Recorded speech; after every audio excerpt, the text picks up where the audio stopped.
Ladies and gentlemen, welcome to another live edition of the Global Reality right here on the Global Reality Radio Network. I'm your host, Josh Reeves. Yes, we are here with you again tonight for another Moonbat edition of the broadcast. It is now, well, we're Friday. Now we're going to Thursday, Friday, going into Friday now, February 24th into the 25th, 2011. So glad you could join us here tonight. And we're going to be getting into a whole lot of different issues and topics on the show with you here this evening. We would love to have email questions, topics, anything else you got. globalrealityshow@gmail.com. That's globalrealityshow@gmail.com. And anything you've got that you want to talk about, you can send emails over there, and I will address them here on the show tonight and be happy to answer any questions you may have to ask. And the emails lately have just been getting so much and so many more. And it's been such a great barometer for how many new listeners we have. It's unbelievable. So thank you to everybody, all of our new listeners out there who are coming on and finding us and becoming interested in what we're talking about. And we're glad to have you, most definitely. It's really cool to. A lot of the most of the emails I've been getting lately have been from people who are just now recently finding the show. And this is now moving into our fourth year of broadcasting the Global Reality Show. And we've been on a whole lot of different networks. And back in December of 2009, I got tired of it. And after, all the guys a lot of guys I'd done radio stuff before had told me that this was hard to do. And I guess, in a way, the only thing that's hard about it is, just trying to make sure you have what you need every month for it to continue. But technically, with all the technical stuff in the running of it, that's what I was told was really difficult. And I just kind of said, well, you know what, how hard can it be? It turns out it wasn't hard at all. But it did take some time to get it refined and tweaked and get it to sound good. Cause I mean, anybody can just throw up, a stream, but it took me a while. There's a lot of refining and a lot of tweaking you can do within the software that does the broadcasting to make it sound, well, kind of what I think it is. If you listen to the sound of just the sound of my stream, not particularly what is playing on at the radio show or other radio shows or music or what have you. But most networks broadcast in 64K, and then you have to pay an additional fee or whatever to get a higher bit rate. Well, we broadcast all the time. It's 128K. For free. That's what we do. We don't have commercials. We don't have advertising, any of that stuff here. So that's what my idea when I first started doing the network thing was, and it's been tough. It's a struggle, but in the end, it's worth it. It's worth it to know that you're doing it and have been doing it now since December of 2009 in a way that everybody else is against what everybody else has done. Everybody else has done, we gotta have sponsors, and we gotta sell dick pills and Jew gold and whatever the hot new snake oil is on the block that week. And I am proud that we don't have to resort to that here. And it's definitely all because of you, the listeners out there. So thanks to everybody who continues to support us, because that's it is very cool to do that. So to our new listeners out there, you continue to let me know where you're at and let me know where you're finding us from and everything else. I really attribute a lot of that to a lot of these video clips and things that people have made from the show. The people that have been doing that, thank you so much again to all those people. And please keep them coming. I think that's helped a lot too. There's so many, there's tons. My gosh, there's hundreds on YouTube now of just different clips from the show, man. It's great. I mean, that gets it out there, and it gets some of the, people that may not have the time to sift through years worth of my archives to find, the really juicy bits or really bits that they, might want to key in on at that particular moment. But when we have all of those YouTube videos up there, and they're all very well, most of them, there's some that other people have done that don't really say much at all in terms of description, but then there's several of them. I know Illuminated Scam is one, and then Lee Ivino, he does some. All the ones that those guys do are always really good and well done and whatnot, and well described. So that people, if they're looking for a particular topic at any point, hopefully what will happen is that maybe there's something in there that I said in one of the things that I talked about that may give a person the ability to have a more filtered explanation rather than an explanation for something that is coming from someone or some entity or some group that has an agenda. Much like the mainstream truth movement, patriot movement, that kind of thing, or anybody else, and that's not a statement of trust me more than trust somebody else or anything like that at all. That's not what that is. What I'm saying is that it's nice that we have our hat to throw in the ring of this. That way, when people are deciding for themselves what's what, well, at least it's better than it has been up to this point. Up to this point, it's been a wash for these people. They've been able to just say whatever they want to say is true with no opposition to it whatsoever. And that's very dangerous. And it's a very dangerous tool that you are completely naive and a complete fool if you think that the elite have not only created, but used. It absolutely is. It's a very powerful tool, because then when you have everybody believing that this, quote unquote movement is the real deal and real and grassroots, and nobody questions what the people are saying, because then it can all just be turned around and blamed on COINTELPRO, or it can be blamed on, the New World Order or whatever else. You see, that's the way they wiggle out of it. So I think it's it's good, and it makes it a little bit, to me, it makes the playing field a little bit more even. And that's when I knew that these people were going to start exposing themselves, when Alex Jones had asked We Are Change Chicago to take any and all clips pertaining to my radio show, even including ones where I wasn't saying anything about Jones or anybody like that at all. That's when you knew, that's really when I knew, number one, they were going to start exposing themselves in a big way pretty quickly, because they had changed their tactic. Up till that point, it had been ignore, deflect, never say my name or Lee's name or anybody else that exposes this stuff, but just deflect, and then try to lump us in with the other idiots out there that just make stuff up about Alex Jones that's not in any way, shape, or form true. I think that's probably what's got him on the run most of all right now, is because that a lot of that stuff has really fallen by the wayside, and people have really finally started to see that, wait a minute, this is not just a bunch of haters or a bunch of idiots that are, trying to go after Jones because he's big dog on the block and just trying to knock him off. These are legitimate things here with legitimate connections to people at the highest levels of the power structure that we're supposedly all supposed to be fighting. But then in every nook and cranny, when you really start to look, you find connections with Jones to all the highest levels. He admits he has connections to the highest levels. I've heard the guy on his show admit he has a connection inside of the White House, family in the FBI. I mean, come on. Uncle, father, John Birch Society, worked on Pat Buchanan's campaign in '96, friends with the Gibson family, Hutton Gibson. He's had him on his show several times. Hutton Gibson, former Jesuit priest, father of Mel Gibson. And then his connection with Sheen's, and of course, you know what happened today with the Sheen deal. We'll talk about that later on in the show here.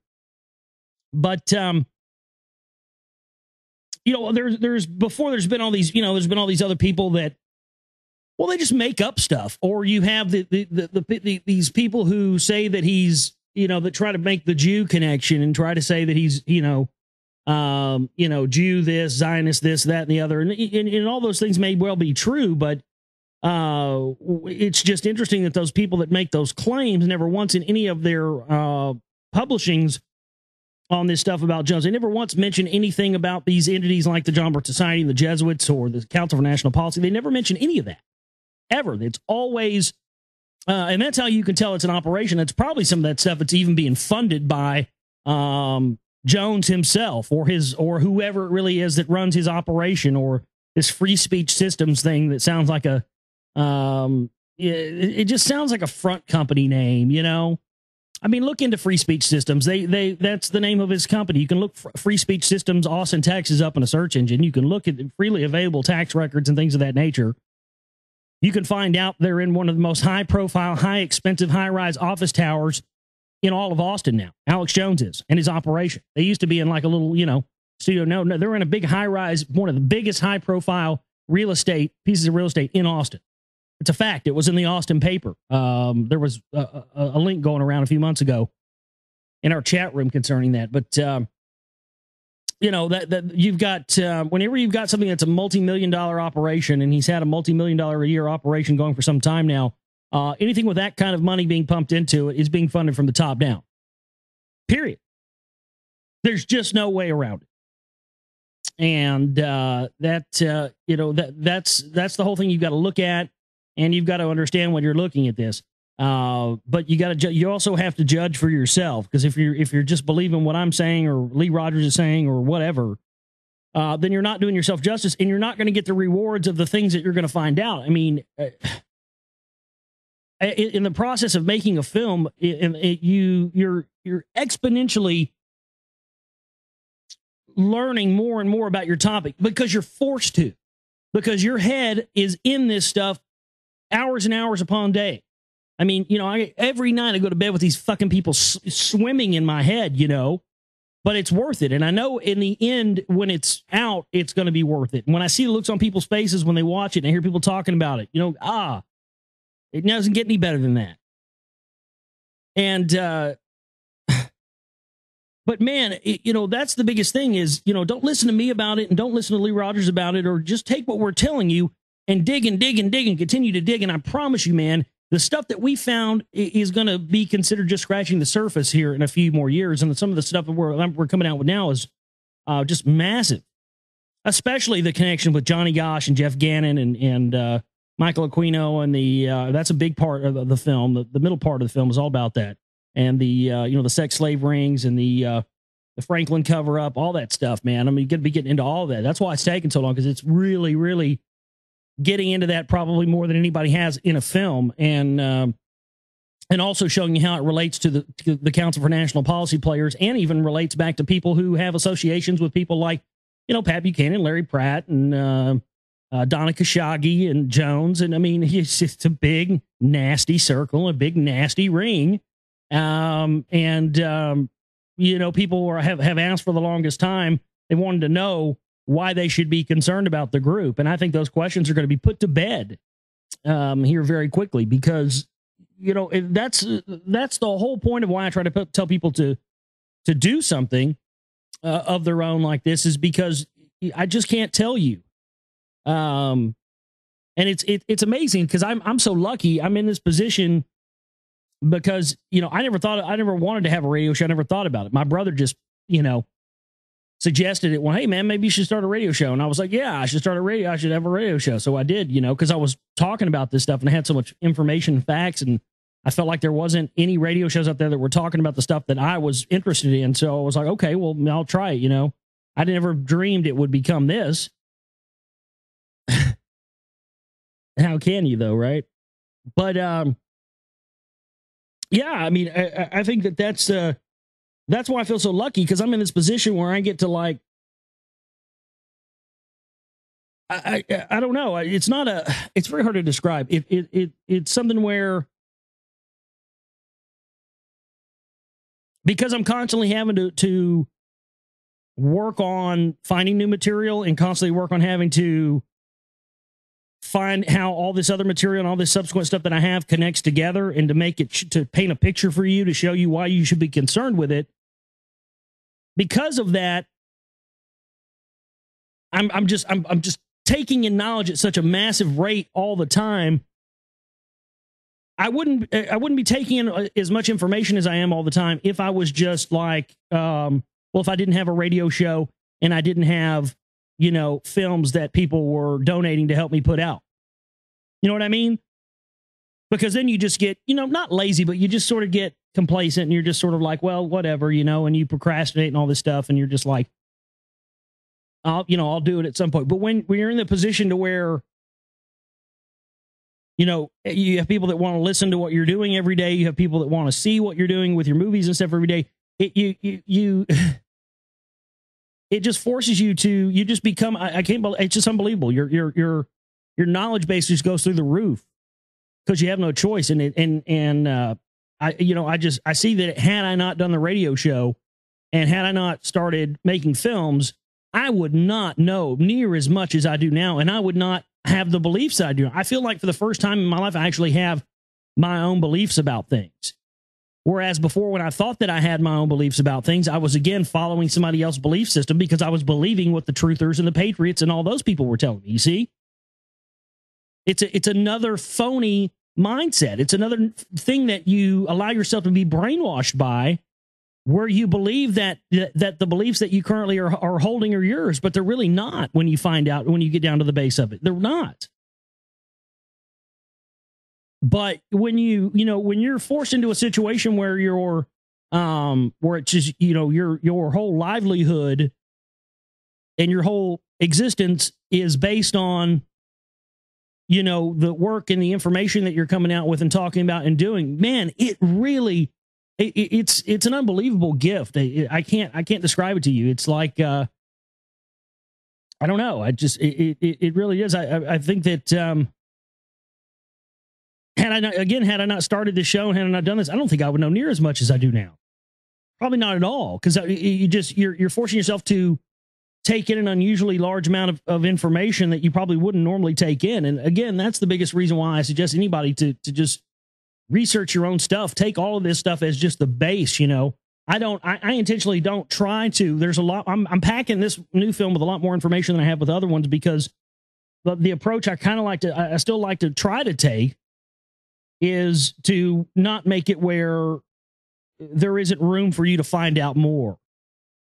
And some people don't like that about my films. It's like they want you to tell them everything that they should know or need to know about this subject so that they can just be lazy and not have to do any of their own homework. And I don't let you get by like that with my movies. And you can say that my movies aren't good because of that or whatever, but you know what? I know how I intend my movies to be. Both the films feature-length films I've made have been that way. Because I mean, especially with 9/11 New World Rising, the first film that we came out with in 2007,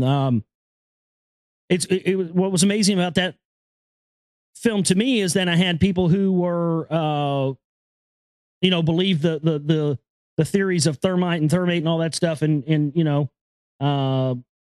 believe in the airplanes and all that stuff, and that liked the movie and loved the movie. And then I had the whole group of no planer people who don't believe planes were used on 9/11 and believe in space-based weapons being used, all that stuff, just different theories. Those people liked it as well because what they saw in it, they saw things and saw evidence in there with the way I slowed down some of the planes and some of the frames and stuff that I did. They thought they saw evidence that supported their beliefs in that film as well. And I went, you know what? I don't know of any other 9/11 film that you can say that about. You know, I don't think you can. I mean, that you want to talk about bringing people together, man. I mean, that's why I did that.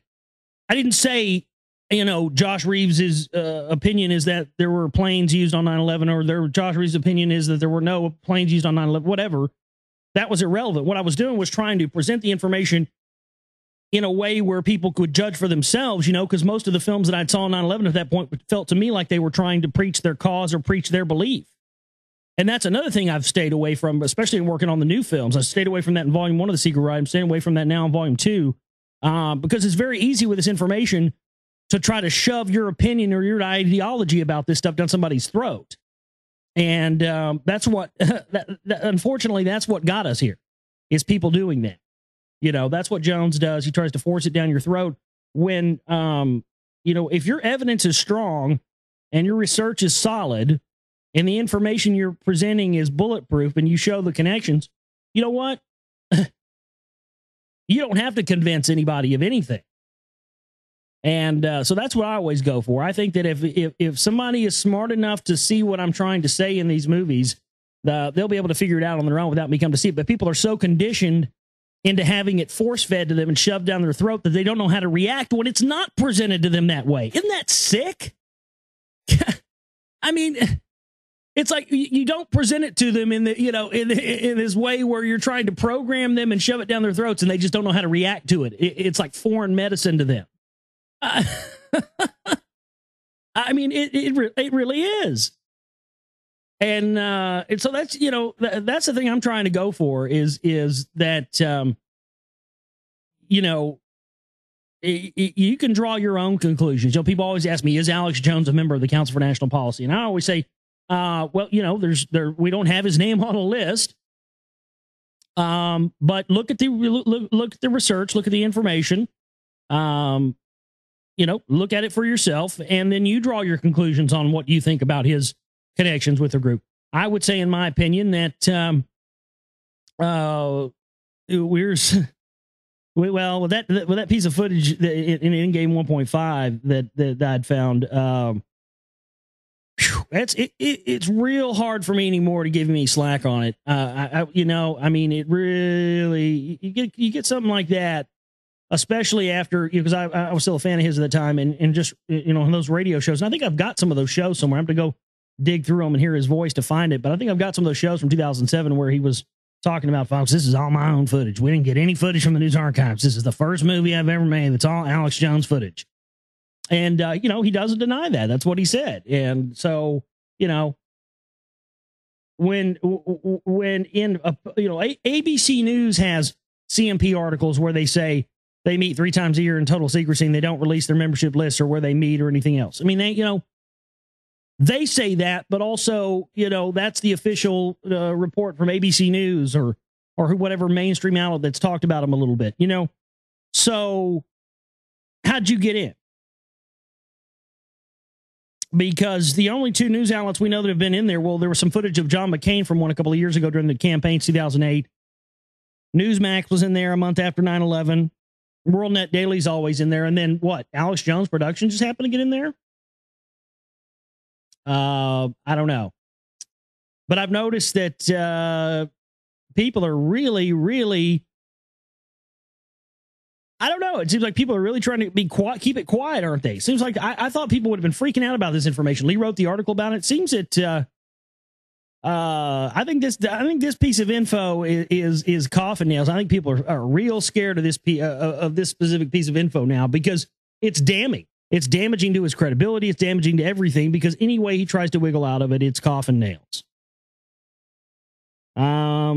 So it's funny. And yeah, people were talking earlier, I guess there was trolls and haters and stuff coming in the chat room.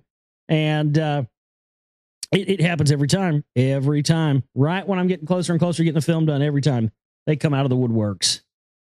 So just get used to that. Be used to that because there's going to be more of it. Anyway, we've got some various news items to get into and discuss with you here tonight. globalrealityshow@gmail.com.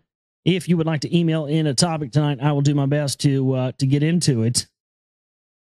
Here's one. It says, I heard you talking about the Anunnaki a while back, and I was wondering if you could get more into that subject. Maybe your thoughts on what the overall purpose of the Sutton push for all this 2012 stuff on the end of the world, whatever you want to call it. Oh yeah, what's your thoughts on douchebag Jones and Charlie Jew Sheen interview today? It seems as if they want people to think that guys like you and Lee and others or anybody wants to talk about the Pope, Vatican, stuff like that is straight crazy as fuck. Anyway, thanks and keep bitch slapping douchebag Jones. I can't stand that dude. Later, John, Louisiana. Red alert, red alert. Now,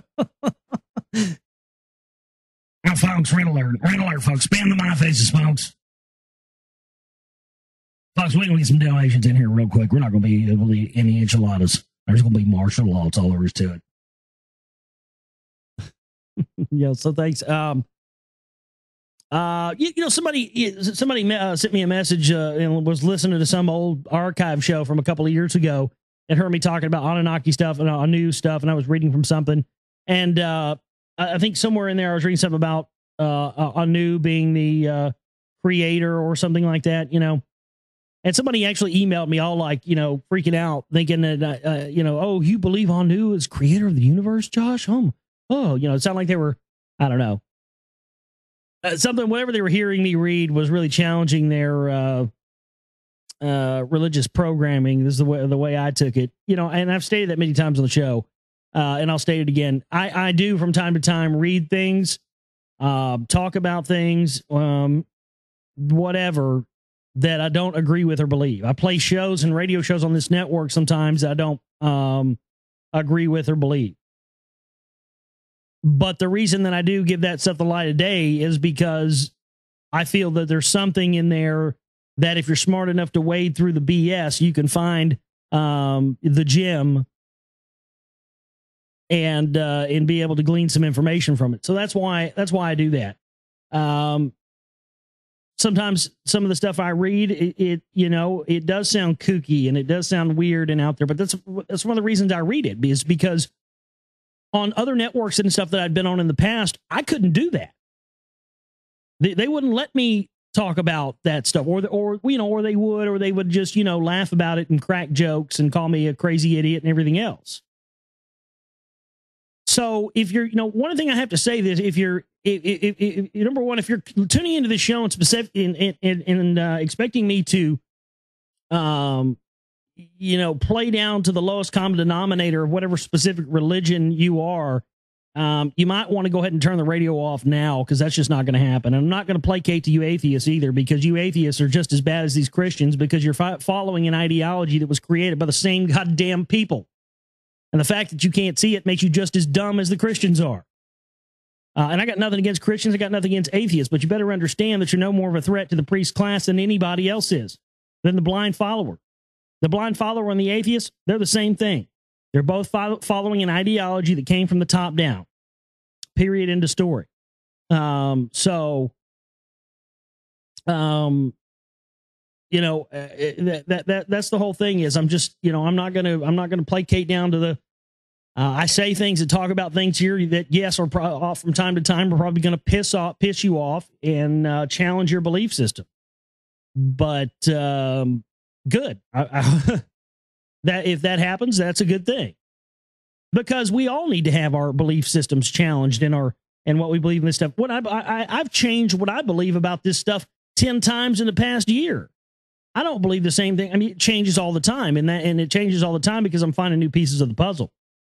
One thing I can tell you is that anybody that tries to say that one piece of information or one area of focus is more important than the other or whatever else, you know, don't talk about the CMP. You need to talk about the CFR and the Bilderberg group, you know, that blah, blah, blah. No, we need to be talking about all of it, because all of it is one big cabal. There is no separation in any of this stuff anymore.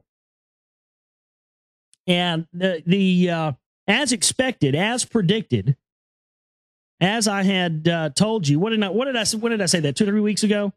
I started saying Charlie Sheen probably be dead before the year's out. You know, and I was joking about how we should get a pool going to see when, you know, see when Charlie's gonna kick the bucket. Whoever gets closest gets, you know, a free DVD or something. I was thinking about doing that, and I told you guys that you watch all the shit that's been going down with Charlie. I said, you watch, or Jones is going to have him on, and they're going to try and say, folks, the New World Order is going after Charlie. They're going after him. They're trying to tarnish his name, folks. Charlie Sheen's a patriot, folks. He's a friend of mine. I go to his house, and we have a few drinks. We party out there. I walked in there one night, folks. There was somebody, they had a stack of my movies on the table the size of San Francisco. I tell you what. Jones really did say that, by the way.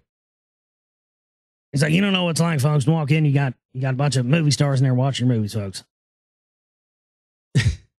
But I told you, you know, that's what he was gonna do. He's gonna be like, folks are going after Charlie because he's a hero. Killing this country, folks. Charlie talked about 9/11. He came out with his 30 minutes with the president. Now they're trying to go after him, folks, because he's patriot. So I told you that's what they were going to do. And lo and behold, boy, today, the ultimate publicity stunt today. My goodness gracious. Do you need any more proof of Jones and his connection to these Jesuit Hollywood stooges and the mafia and the mob and the Vatican that controls Hollywood? My God. Sheen goes on the Alex Jones show today, starts berating the producers of his CBS sitcom, the 2.5 Men show, and then is summarily fired and has his show canceled after the performance. And this all happens on the Alex Jones show. I'm sorry, but becoming the launching pad and the vehicle for the next, Hollywood gossip circle. I mean, Jones, you have officially entered yourself into Jerry Springer category. You understand that, right? You are in Jerry Springer territory, son. I mean, I'm sorry. Once you use your show that's supposedly supposed to be about information and fighting the New World Order, right? Yeah, right. Folks, you understand that's what he did, right? He used his show, Alex Jones did today, and allowed Hollywood and the entire infotainment complex to use his show as a launching point for their newest gossip.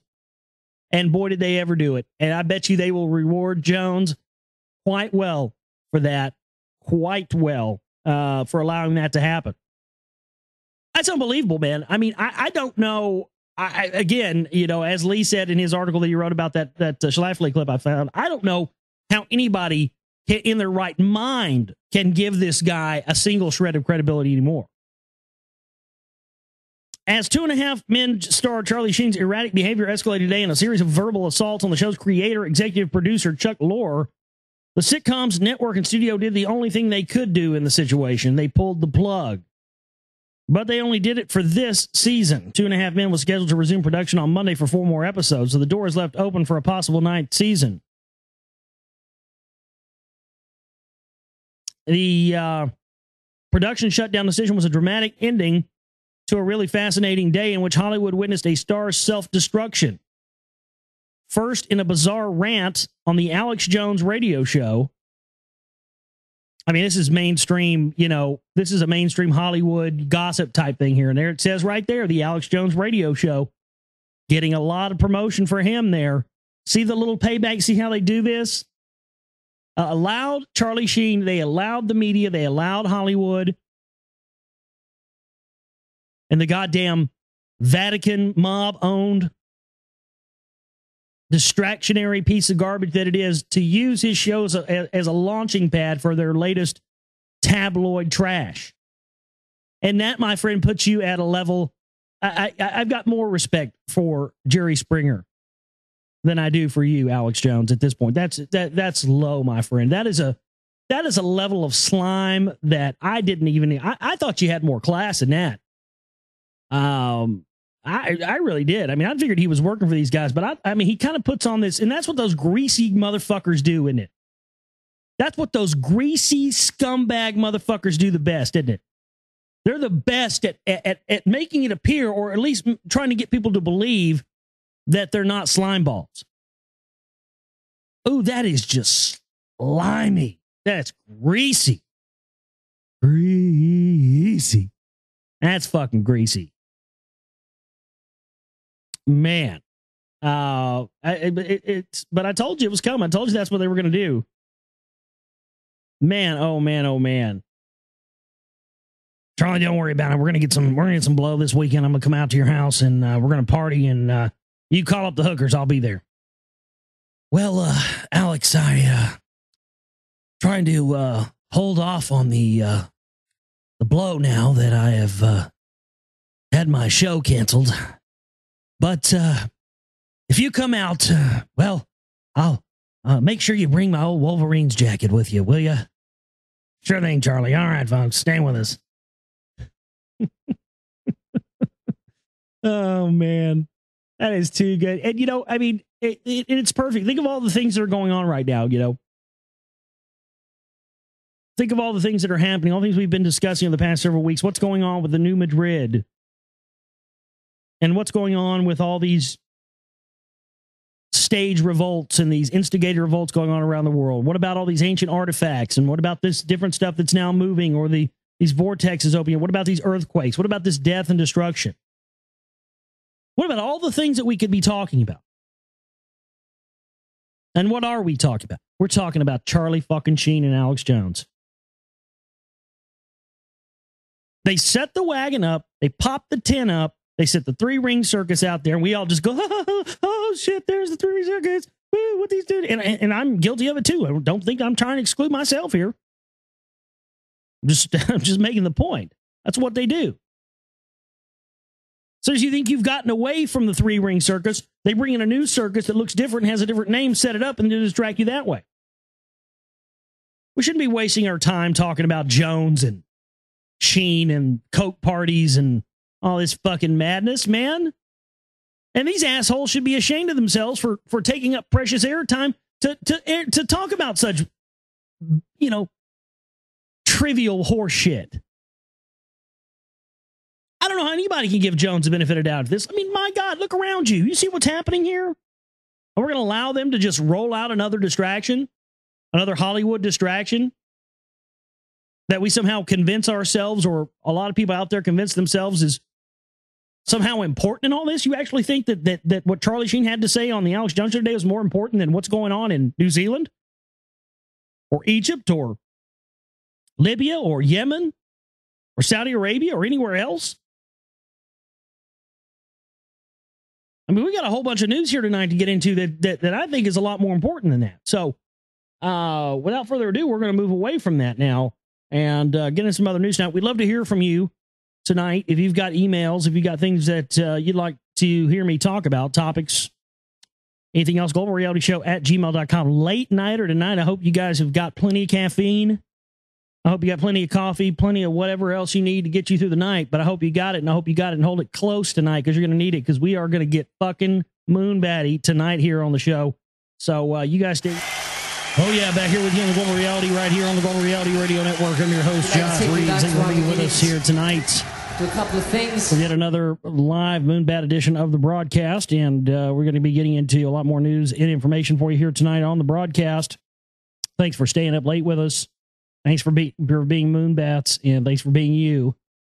And thanks for being here with us. We appreciate it so much. And for those of you listening later on a rebroadcast on the network or listening to an archive, thank you for tuning in, and thank you for taking the time out of your day to listen to the broadcast as well. We thank you so much. And if you would like to support what we do, the way that you do that, since we don't have commercials and advertising and stuff, here's you have the chip and banner there at the website. That's for the bills for the month. And then we have the donate button below that.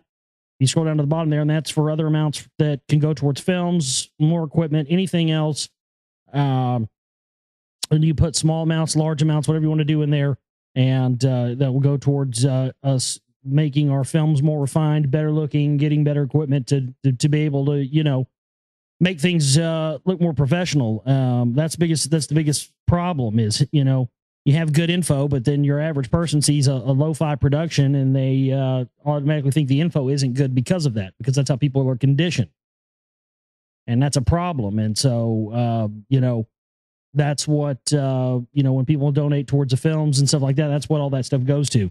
Always buy new equipment with it. The last two big donations that we've gotten in, I was able to get the other stuff we needed for the films. I've got one more piece to go, but I was able to get half of what I needed, and then another piece for doing sound and some of the other stuff for the soundtrack, and also for the voiceovers and different things like that. And those things all, increasingly make the quality go up. So that's what's been great, is every time that we we got a donation and we get a new piece of gear, I can incrementally see the quality go up of what we're putting out. And so as I'm staying on top of the information and finding out new information, and you guys are staying on top of supporting us, that equilibrium happens.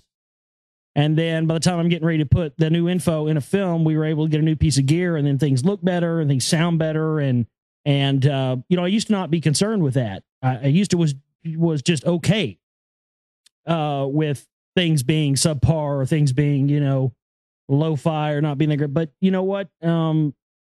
My attitude on that has changed, and the reason it's changed is because, like I said, now I mean I want to reach more people with this, or as many people as we can with the information. I don't want it to just be relegated to some conspiratorial fringe. We need more people to find out about this, and so hopefully the tide will start turning, and people will not buy into these phonies anymore, and start understanding that the only person that can control their destiny and how much they know and how enlightened they are is themselves. Not some figurehead, not some truther, not some leader, not some president, not some pope, not some rabbi, not anybody but you yourself. And hate to break it to you, it's the only person that can make you miserable too. Because if you don't want to be miserable, the only thing you have to do is just not be miserable anymore. But you can't see your way out of it sometimes because you get bogged down in it. And see, that is what they want to do with all of this. But, microcosmically, all of you out there have felt that. You feel bogged down in your own emotions or bogged down in your own thing where you can't just say, well, I'm just not going to do that anymore. But you can, you see. But see, that's the whole thing. They tell you can't speak truth to power, but you can. They say that you can't disagree with the powers that be, but yes, you can. They say you can't change anything. The world's the way it is, and that's just the way it is, and you can't change it, so don't worry about it. That is from people who have lost at life. Those people who say that kind of stuff have lost at life, and they want you to lose at life too. That's why they say it. I am blown away every day by the amount of people that know about the Council for National Policy now. It used to be nobody knew about it, and you were a crazy kook if you talked about it. Now everybody knows about it. And it blows me away.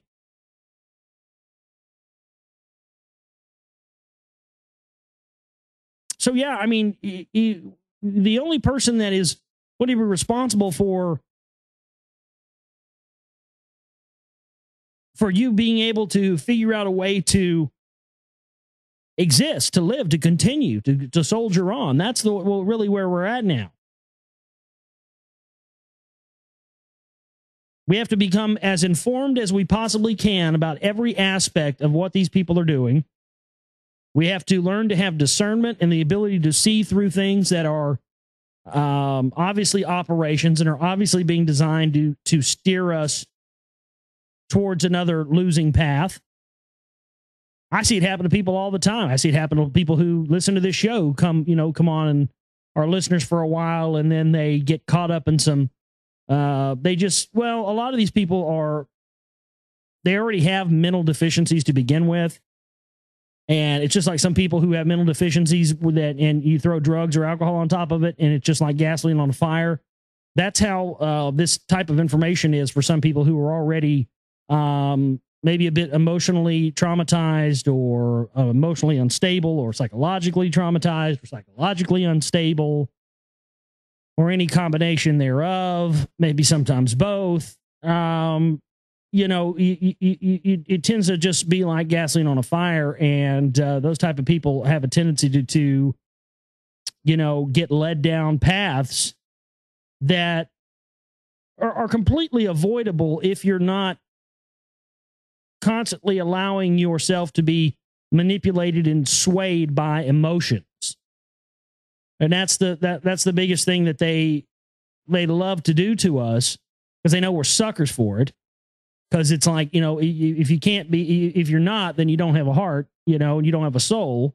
So they prey upon that. They prey upon our emotions, and they prey upon those things. And ultimately, that's how they manipulate people. And it's a big time weapon that is used. And I see people get caught up in it all the time. And it's sad to see it happen, but there's nothing you can do. You just have to let it go and hope that those people will find their way for themselves eventually. But that's the biggest thing is that people thinking for themselves and free thinkers coming together, not in a group or not in a any sort of a political party or any sort of a sect or cult or, resistance or anything of that nature. But people, free thinkers coming together and saying that they're not going to allow themselves to be propagandized by media, alternative media, truther media, Patriot Bait Radio, whatever it may have been. That's what they fear the most, is people saying, we can be knowledgeable and we can know what is going on and want to have a problem with it and want to try to do things in our life to where we don't have to exist on your system. If we all eventually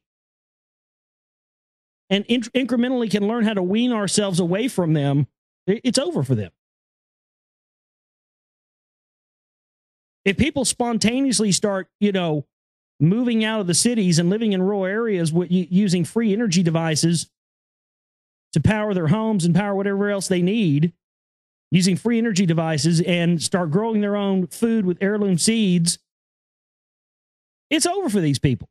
Having communities of people like us, having towns where you have people who, are all the same mind. Nobody has to be, ruling over anybody else or being above somebody else in some power structure or some hierarchy or anything like that.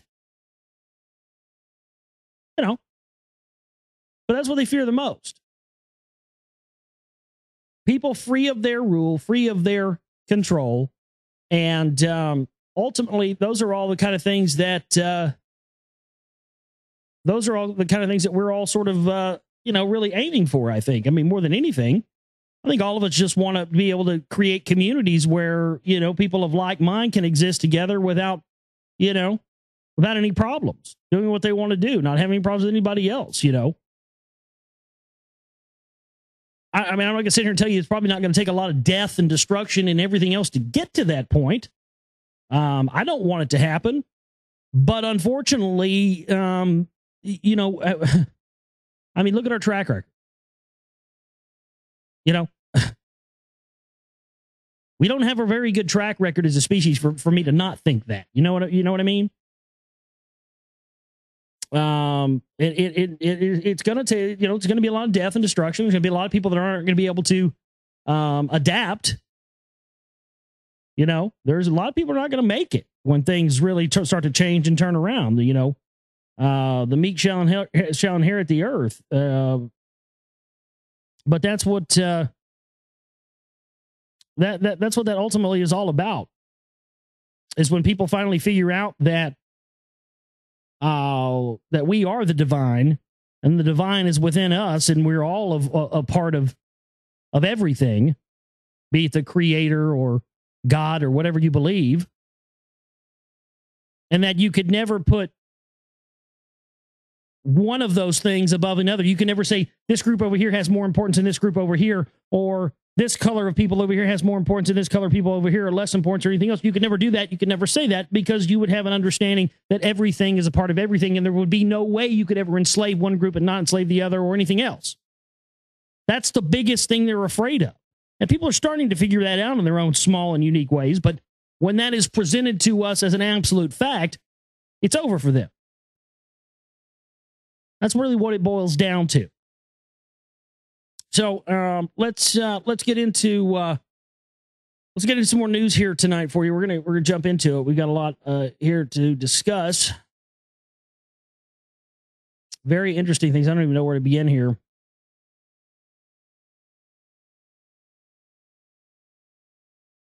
Oh man. Earth's core is rotating much slower than previously thought, but is still turning faster than the rest of the planet. This is from the Daily Mail out of the UK. Scientists believe they have achieved the first accurate estimate of how much faster Earth's core is rotating compared to the rest of the planet. Earlier estimates of 1 degree quicker each year were way off base, a University of Cambridge study has discovered. The core is actually moving much slower than previously believed, and approximately 1 degree faster every million years, scientists claim. Earth's inner core grows very slowly over time as material from the fluid outer core solidifies onto its surface. During this process, an east-west hemispherical difference in velocity is frozen into the structure of the inner core. Lead researcher Lauren Wazik, a PhD student from the university's Department of Earth Sciences, said that the faster rotation rates are incompatible with the observed hemispheres in the inner core because it would not allow enough time for the differences to freeze into the structure. This has been previously a major problem as the two properties cannot coexist. However, we derive the rotation rates from the evolution of the hemispherical structure, and thus our study is the first in which the hemispheres and rotation are inherently compatible. For the research, the scientists used seismic body waves which pass through the inner core, 5,200 kilometers beneath the surface of the Earth, and compared their travel time to waves which reflect from the inner core surface. The difference between the travel times of these waves provided them with the velocity structure of the uppermost 90 kilometers of the inner core. They then had to reconcile this information with the differences in velocity for the east and west hemispheres of the inner core. First, they observed the east and west hemispherical differences in velocity. Then they constrained the two boundaries which separate the hemispheres and found that they both shifted consistently eastward with depth. By now, you've come to the understanding why I started reading this article. Yeah, we're talking pole shift stuff here. Because the inner core grows over time, the deeper structure is therefore older, and the shift in the boundaries between the two hemispheres results in the inner core rotating with time. The rotation rate is calculated from the shift of the boundaries and the growth rate of the inner core. Although the inner core is 5,200 kilometers beneath our feet, the effect of its presence is especially important on Earth's surface. In particular, as the inner core grows, the heat released during solidification drives convection in the fluid into the outer core. This convection generates the Earth's geomagnetic field, which we are supposedly are losing at a very high rate of speed right now. Without our magnetic field, the surface would not be protected from solar radiation, and life on Earth would not be able to exist. The result is the first observation of such a low inner core rotation. Whoa, that sounds like that would be bad news, doesn't it? That's strange. That's almost the end of the article. Let's back up and bear with me here. Let me back up and read that again. And make sure that I'm not just maybe take that the wrong way, because that kind of sounded like, that kind of sounded like that was kind of a bad thing, but they didn't want to come right out and say this is a bad thing, but they sandwich it in right at the very tail end of the article. Let me go back here. It says first they observed the east and west hemispherical differences in velocity. They then constrained the two boundaries which separate the hemispheres and found that they both shifted consistently eastward with depth. Although the inner core is 5,200 kilometers beneath our feet, the effect presence is especially important on Earth. In particular, as the inner core grows, the heat released during solidification drives convection in the fluid in the outer core. The convection generates the Earth's geomagnetic field. Without our magnetic field, the surface would not be protected from solar radiation. Life on Earth would not be able to exist. The result is the first observation of such a slow inner core rotation. So right there, a slow inner core rotation would cause Earth to lose its magnetic field, which would then cause solar radiation to blast the Earth. And they've been hinting about that, hadn't they? And the Nicolas Cage movie, Knowing, remember that? And also in the Roland Emmerich 2012 film, both of those films depicted that. Well, allegedly, that's what HAARP and chemtrails and all this stuff has been for the longest time. Is supposedly they've had a knowledge that this was going to happen for 30 or 40 years. They knew this was happening because they have knowledge of the cyclical events of the sun that they're not sharing, and they've had this information for thousands of years. But they're claiming scientific ignorance and claiming they don't have this information, but it's a fact that they do. And the reason that we do know they have it is because, well, we have the facts about the technology they've been constructing in order to combat this. That's what HAARP was about all along. That's why they were able to punch holes in the ozone layer. That's why they were able to punch holes into the ionosphere. Why do you think they've been trying to do that? Nobody, everybody talks about, it's an ionosphere heater and they punch holes in it, but has anybody ever thought about why they wanted to do it? Because people say, well, why would they do that? Why would they punch holes in our ozone? That's crazy. They'll kill us. Well, why would they want to punch holes in the ionosphere? Because they want to see what kind of mitigation technology they can create in the event that that happens. I believe wholeheartedly, folks, my almost 20 years of research now have told me that absolutely, beyond any shadow of a doubt, that's what HAARP and chemtrails have been about all along. They're creating holes up there because they know that's going to happen eventually when, as this article is talking about, the Earth starts to lose its geomagnetic field and we start getting hammered with radiation. They needed to first do that artificially with HAARP so they could then create the technology that could protect the Earth in the event that that started happening. That way, when it does happen, they'll have the technology ready. These people are not going to let anything challenge their power. You understand that? They will lie, they will kill, they will steal, they will cheat, and they will do anything. And, you know, one of my friends the other day, we were talking about this, and he was kind of like, well, you know, I can't. He's like, man, if it's keeping us alive, I can't really argue with that. And you got to agree with that, you know, but that doesn't mean that you become ignorant to it. And the fact of the matter is, it's the idea that we're all children and we couldn't handle that if they told us it was true. Why not just tell us this is the truth? Why not just admit to us that this is happening? Why not just admit to us? You know, that's why I don't get away with this. Well, you know, if it's keeping us alive, then, you know, how can we argue with it? Well, yeah, like I said, I agree with that to a point, but at the same time,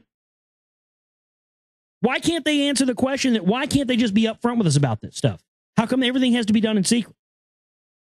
And the answer to that question is because the answer to that question will then bring down the foundations of science, religion, and everything else. And sooner or later, those foundations are going to have to fall if we are going to proceed as a species. Because there are both skewed ideologies that are both set up as the left and the right. That's what science and religion really are. They're the same as left and right. You didn't get that memo? But it's to get you on a side and get you pitted against somebody else. And neither side really has all of the facts, but both of them believe they have enough facts to warrant their argument with each other. But in the middle of that lies the truth. When you don't allow yourself to be swung like a pendulum back and forth, left and right, and you stay centered in the middle, unable to be swung, that's where you gain the truth. And that's what we're starting to see here. And I think that is that's definitely what's going on here. But yeah, I mean, I think they've been they've been simulating these holes for the longest time, so that they can now be able to keep one of these scenarios. Again, they're not going to allow anything to break up their racket or break up their master plan, and that means, you know, the sun, extraterrestrials, asteroids, anything else. I mean, you can bet these people have mitigation technology and contingency plans for all of those things. They have contingency plans for nuclear war. They have contingency plans for alien invasions. They have contingency plans for asteroids. They have contingency plans for what the sun will do. They are not going to allow anything. They can fearmonger us and keep us in a state of fear, thinking the end of the world's going to happen on 2012 and all the rest of this stuff. Bullpucky, man. If anything happens on 2012 that gets people believing it's the end of the world, it will be as a direct result of something that these people engineered. I'll tell you that. Because it's not about that. It's not about the end of the world. It never was about the end of the world. It's the end of the known world, which could be a good thing, because it could be, if all we've ever known is their world, and that is all we've ever known, isn't it? All we've ever known is their world, this world they could control, this world they created. Well, then in that case, I hope the Mayan prophecy does come true. Because the Mayan prophecy says the end of the known world. Well, all you and I have ever known in our known world has been the world these assholes created and control. So if it's the end of that world, I say, I'm going down to the Mayan pyramids with a friggin' jar of peyote juice or something. I'm going to friggin' drink it. And I'm going to say, yeah, bring on the end of the new known world. Yeah. I mean, my goodness. Paint my face up and fucking eat a liver and shit. I mean, seriously, you know, if it's, if it means the end of the world these assholes control, man, Let's get it on. All right. What else we got here? This is interesting, and this sort of ties in with what we're talking about. I'm wondering what it's very interesting. You've got this satellite that NASA was, well, I'll just read the article. $534 million launch of NASA's Glory satellite. What? The Glory Hole satellite? No, not the Glory Hole satellite. Oh, the Glory satellite. NASA's Glory Hole satellite. We're going to stick penises through a hole in outer space to aliens. The launch of NASA's Glory satellite was abandoned earlier today, 5 minutes before takeoff due to engineering problems. The $424 million mission, good God. Who's footing the bill for that one? You and I.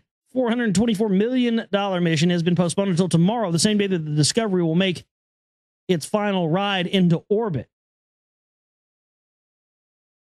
Officials at a military base in Central California delayed the launch of the Taurus XL rocket, which is carrying an Earth observation satellite. Earth observation satellite. Is that a fancy word for spy satellite? What an Earth, is that what they're calling it now? Well, we don't call them keyhole satellites anymore. No, we don't call them spy satellites. We call them Earth observation satellites. It's a politically correct, very friendly, very fluffy name. The Glory Hole observation satellite. Yes, we are going to watch aliens. It's the new porn fad we're bringing to America. Yes, watch dicks get swung at aliens from satellites and beat off to it. Yes. The Earth Observation Glory Hole satellite. As they met with some last-minute technical difficulties. Well, okay, so right there it just says it's an Earth observing satellite. And it says the rocket is slated for a 3-year mission to analyze how airborne particles affect the Earth's climate. What? Airborne particles?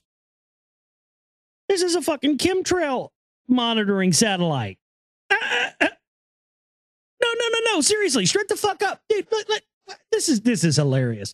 Man, these motherfuckers ain't hiding shit anymore. I'm going to put a link to this in the chat room for you. You guys got to look at this. No shit. You guys have to look at this article. Scroll down and look at the picture in the middle of the page. This is unbelievable. It says right here, launching on Wednesday, Glory will investigate the role of aerosol particles. Now, see, the other one just said airborne particles. The little picture says aerosol particles. Well, that's what chemtrails are. They're aerosol. They're aerosol particles. My God, this is a chemtrail. They're launching a $424 million chemtrail monitoring satellite. This is a huge story. Has anybody else got this story out? Does anybody out there have a story written up right now that says $424 million chemtrail observing satellite put up by NASA? Because if not, we need to write one and get it out, because that's what this is. My goodness, I can't believe I just stumbled on this. Let me read it. Launching on Wednesday, Glory will investigate the role of aerosol particles in the Earth's atmosphere and how it affects climate change. My God. The aerosol polarimetry sensor will collect global aerosol distribution based on measurement of light reflected within the Earth's atmosphere. Oh my God, this is it. This is what I was just talking about. They're seeing how much is there and how much they need to spray in order to create the shield to keep all these fucking particles from the sun because of the activity it's going through from coming down to Earth and killing everything there. That's what it's been about all along, hadn't it? That's what it's been about. And they knew that if they told people that the sun was heating up and wipe everything out, their power structure would fall.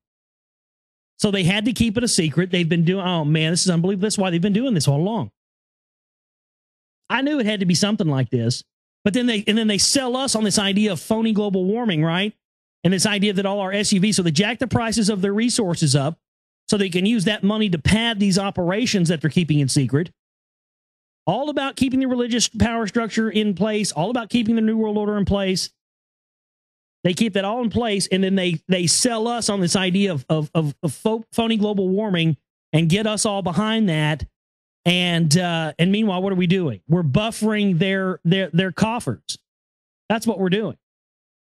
This explains the financial collapse. This explains everything. All resources now are going towards this mitigation technology for to basically keep the Earth from having everything destroyed on it. Because, not that maybe that's the right thing is supposed to happen, Maybe we are cyclically supposed to be wiped out and destroyed. But see, not on these people's watch, not on the watch of the New World Order. They're going to keep this thing in place. This is an unbelievable story.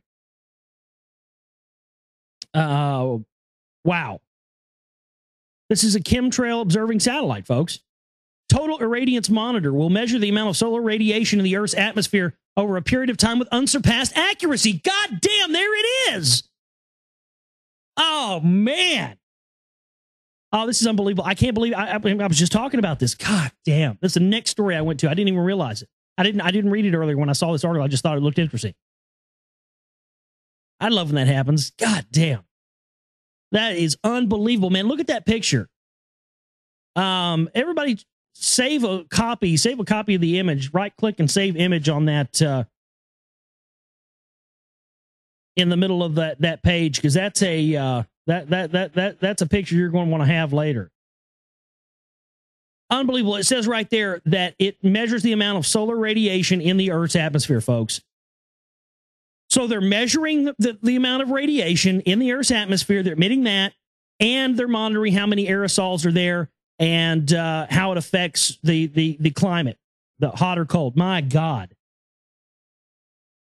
I was right. That's what it is. That's what it is. That's what I thought, man. All my years of studying chemtrails, videos of doing it, my sister doing it. Oh my God. That's what it's been all along. Everything, all available resources are going towards, that's why they canceled the space program. That's why companies are going out there. All available resources they can get, they are pushing towards this technology to keep their power structure in place. You know, not that maybe, what if this is supposed to happen?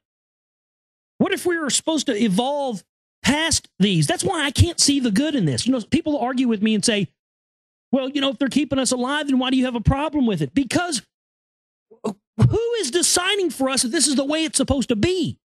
That's my problem with it. How do we know this isn't something where there's supposed to be a cleansing by fire or something? What if this is supposed to be, the Earth is supposed to be bombarded with radiation, so we will ascend up to light beings, to 12-strand DNA activation, to evolve into a higher vibratory state of being and enter into other dimensions? How do we know that's not what is supposed to happen? That's why I have a problem with this. Because somebody besides us is deciding that this is supposed to happen. Nobody had a meeting and decided, okay, well, what are we going to do? Are we going to allow these particles to hit the Earth and possibly wipe out everybody, or are we going to put all of our resources towards mitigation? See, that's not how these people work. It's not a democracy. They preach democracy, and we're taking democracy to the world. Bullshit. It's totalitarian rule. And they decide for you and me what happens. We don't get a say. We don't get to vote on whether or not we want this to happen or not. They decide for, that's the problem I have with it. So, you know, for those of you trying to give me that line about, well, you know, they're doing this to keep us all alive, then we just need to keep our mouths shut and not worry about it. No, fuck that. Fuck that.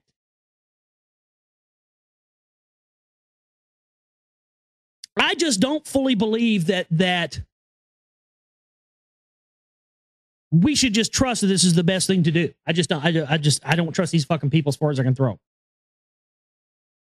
If they're trying to stop some natural cyclical thing that's supposed to happen on this planet, and they're going to interfere with that, it can't be anything but bad. Because the only thing it's going to mean is that some natural event that may be supposed to happen is going to allow their power structure and their tyranny to continue. And that's what it's all about. The continuity of the great work. If they have to kill 90% of us to get it done, they'll do it. If they have to put up trillions and trillions of dollars for some sort of protection shield to keep us all alive, they'll do that just so they can kill us later. You see? That's how sick these fuckers are. But they don't want anything to challenge the great work. But little did they know that we have our own great work, that we have our own plan, that we have our own desire to see mankind live in peace on this planet, and not live in tyranny or in a hierarchy and a power structure. Little did they know it was going to happen that way. man, you never know when lightning's going to strike. And I wasn't expecting this to be. I wasn't expecting there to be a story like this tonight. I'm blown away by this. I'm gonna continue reading this. It's just crazy. But that's exactly what this is. It's a chemtrail monitoring satellite. It says right there, investigate the role of aerosol particles in the Earth's atmosphere, how it affects climate change, total irradiance monitor, measure amount of solar radiation in the Earth's atmosphere over a period of time with unsurpassed accuracy. Aerosol polarimetry sensor will collect global aerosol distribution based on measurements of light reflected within the Earth's atmosphere. That's interesting. It will collect global aerosol distribution. So, I mean, that's an admission right there that they're distributing aerosol around the globe. That's what it says right there. Boy, everybody, make sure you save an image, save a copy of that image. I doubt that that's going to be up very much longer in an unedited fashion.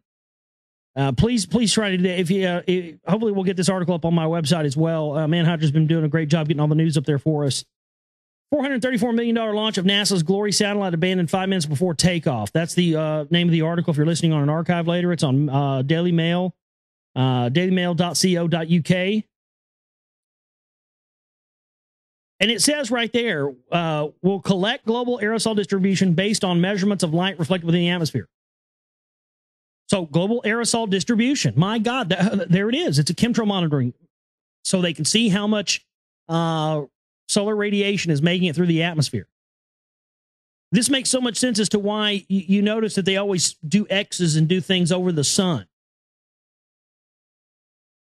This has been a big beta test for the longest time. They've been beta testing to see what mixtures work. What are the other effects they can use it for? Can they use it for communications? Can they use it for satellites? Can they use it for the X-band radar system? Can they use it for stealth fighters? And indeed all those things I'm naming, they have used it for. Can they use it for weather modification? So they've been able to essentially have all these side effects from this bigger operation of trying to determine whether or not they could create a shield that would keep harmful solar radiation from hitting the Earth's surface. And as a byproduct of that, they've been engineering the weather. They have been conducting all sorts of earthquakes, earth penetrating tomography, looking under oil. So all these things have been really a side effect of really what they were invented for. But what ultimately happens is that all the researchers and the truthers and the radio hosts and stuff out there grab onto those side effects. And then when somebody asks them about HAARP or chemtrails, they just name the side effects. Nobody's zeroing in on what the real deal here is. And that's 2 articles in a row from the Daily Mail, both of those. That's unbelievable to me. Both those stories, reading those back to back, they weren't on the same page. They were a little separate from each other. But the funny thing about it is both those stories, they're hand in glove. They're hand in hand. They're intimately connected, but your average person is not going to see that those 2 stories are intimately connected. You see what I mean?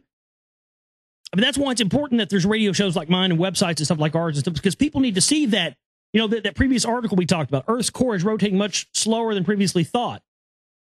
That is very much a part of this other story, because as it says right here at the bottom of this, it goes on and on and on at the bottom of that article, and then said that, the geomagnetic field of Earth, we're losing that. And then remember the story we covered yesterday and the one we covered before about the lines and the compasses being off and the magnetic north changing? Cyclical things that these people have knowledge of happening on this Earth that they have kept us in the dark about are now starting to happen. It's hard to not think it's tied in with the whole 2012 thing, but I think that, what if that's what it's about? What if the 2012 thing is when this solar thing is supposed to sweep over the Earth and the cleansing by fire that allows us to ascend into higher vibratory states of being?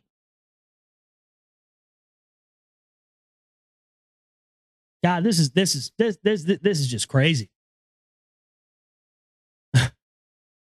But this story, man, again, undoubtedly, this is a chemtrail monitoring. But let's continue here. It says the Besides monitoring particles in the atmosphere, Glory will also track solar activity to determine the sun's effect on climate. Well, wrap it up, baby. That's it. Man, that's a hell of an mission.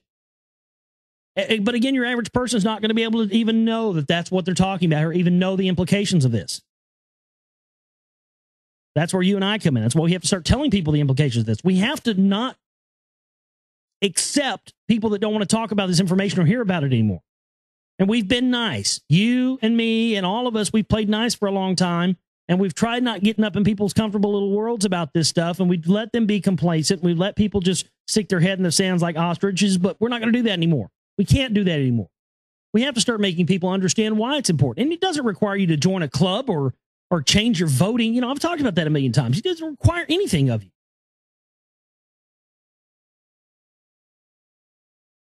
But you should require more of yourself to want to start alerting the people of this planet on the real truth about what's going on around us. Most people don't have a fucking clue. And even of those of us that feel like we've got more of a clue than most people do, and in some cases we do, even we don't have a clue.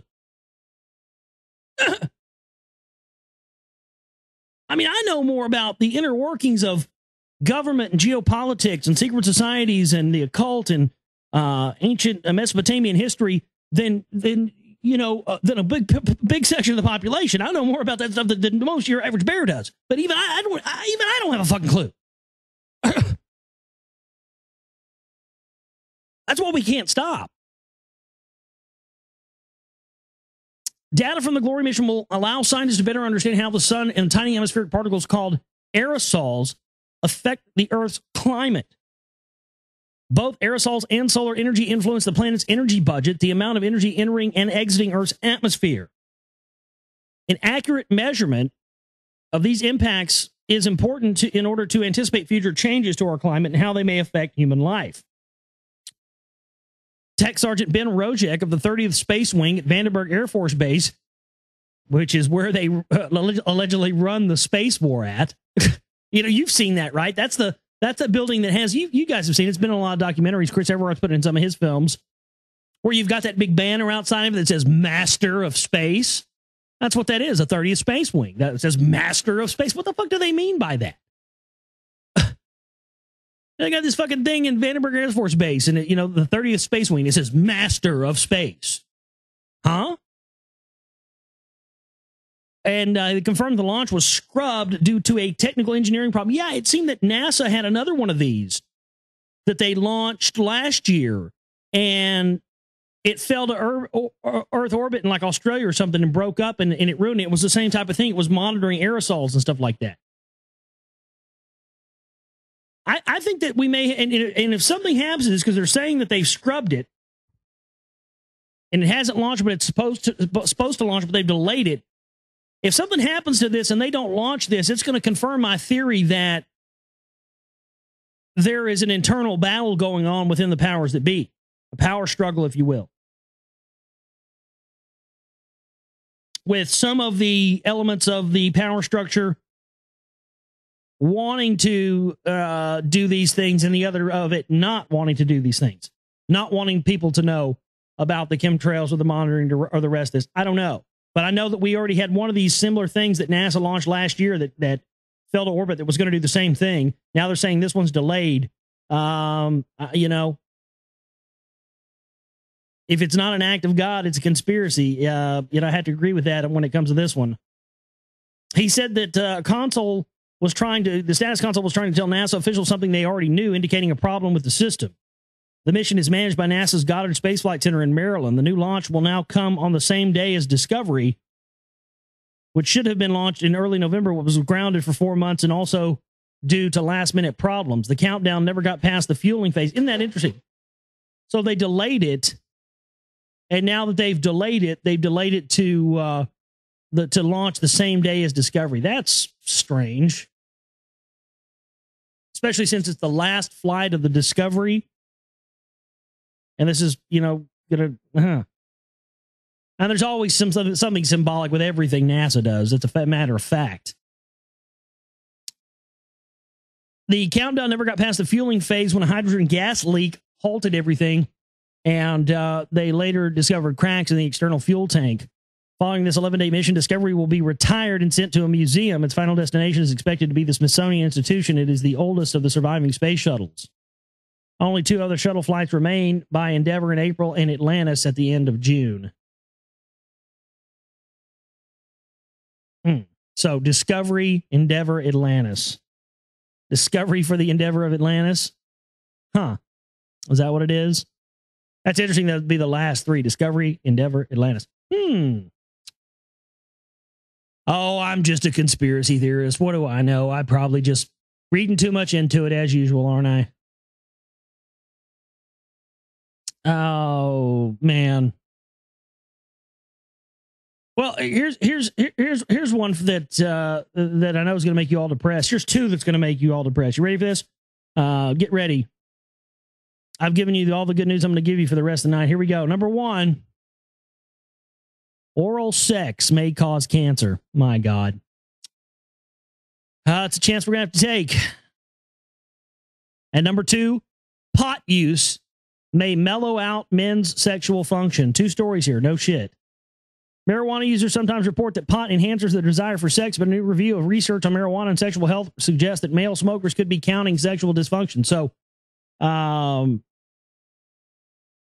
if you like blowjobs and some dankety dank, you're going to get cancer and you're going to have a limpy.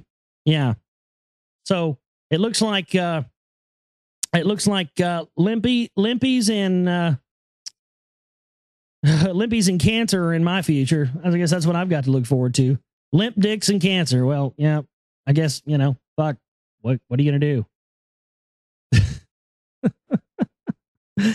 Oh man, that's so fucking funny. That is, I mean, that is some great comedy right there. Research on the topic is contradictory. This is from livescience.com, by the way. Research on the topic is contradictory and few studies are high quality, said study researcher Rainy Shamal, a physician who appoints at the University of Ottawa and Queen's University in Canada, as well as the University of Cairo. But recent research, including the finding that the penis contains receptors for marijuana's active ingredient. Yes, your penis contains receptors. You know what? That is the best sentence. God, I want to copy that. That has got to be the single best sentence I've ever seen written in the human language right there. That has got to be the best sentence I've ever read in my entire life. The penis contains receptors for marijuana's active ingredient. I'm going to go get that tattooed on my fucking arm this weekend. Hey, man, what'd you get? Oh, I got this new tattoo. Yeah? What's it say? It says the penis contains receptors for marijuana's active ingredient. Yeah. That's a hell of a statement, man. That's got to be one of the funniest sentences I've ever read written. It's like you would expect to hear it like a disclaimer on some drug. Warning: the penis contains receptors for marijuana's active ingredient. Oh man, that is so fucking hilarious. It's a strong message to our younger generation, younger men. Yeah, what propaganda that is. Don't smoke pot, boys. You won't be able to get it hard anymore. I doubt that. I seriously doubt that. Oh man.